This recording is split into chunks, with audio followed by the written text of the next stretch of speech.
Middle east की सियासत में एक ऐसा नाम जो ना सामने आता है, लेकिन हर बड़ी हलचल के पीछे उसी की परछाई होती है। एक ऐसी ताकत जो न सिर्फ अपने देश की हुकूमत को बचाती है, बल्कि दुश्मनों को बिना सीधे युद्ध के घुटनों पर ला सकती है।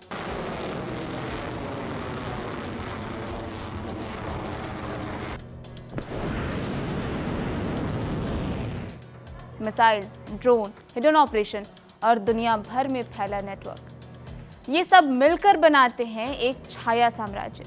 और अब खबर यही है कि ये ताकत यानी Islamic revolutionary guard corps IRGC Iran की सत्ता के सबसे ऊपरी स्तर पर काबिज हो चुकी है।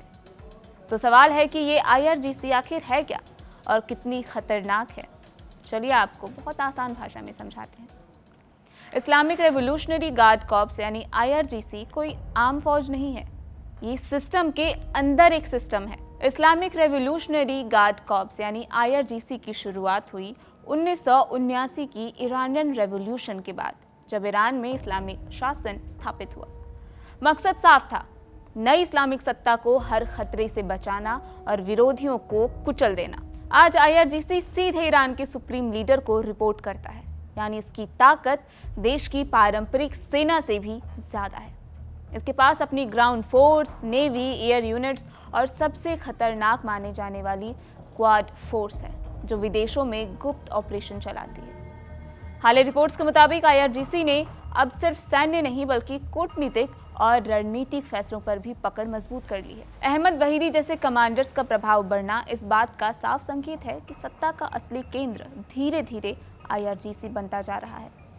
IRGC को खतरनाक बनाने वाली सबसे बड़ी चीज इसकी शैडो वॉर रणनीति है। ये सीधे युद्ध में कूदने के बजाय प्रॉक्सी ग्रुप्स का इस्तेमाल करता है।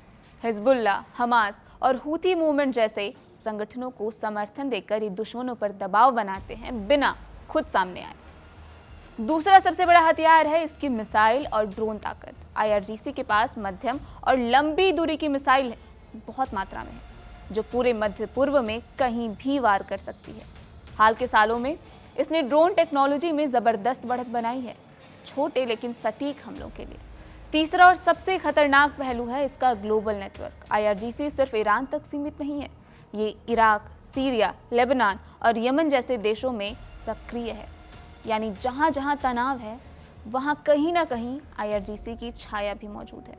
यूनाइटेड स्टेट्स ने IRGC को आतंकवादी संगठन घोषित कर रखा है और आरोप लगाया है कि ये वैश्विक अस्थिरता को बढ़ावा देता है। वहीं ईरान के लिए ये उसकी सुरक्षा का सबसे मजबूत स्तंभ है।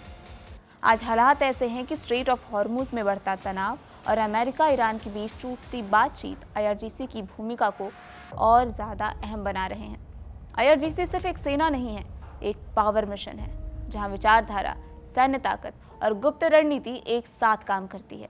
यही वजह है कि जब भी मध्य पूर्व में तनाव बढ़ता है, तो बंदूकों से पहले नाम आता है IRGC और यही नाम गूंजता है।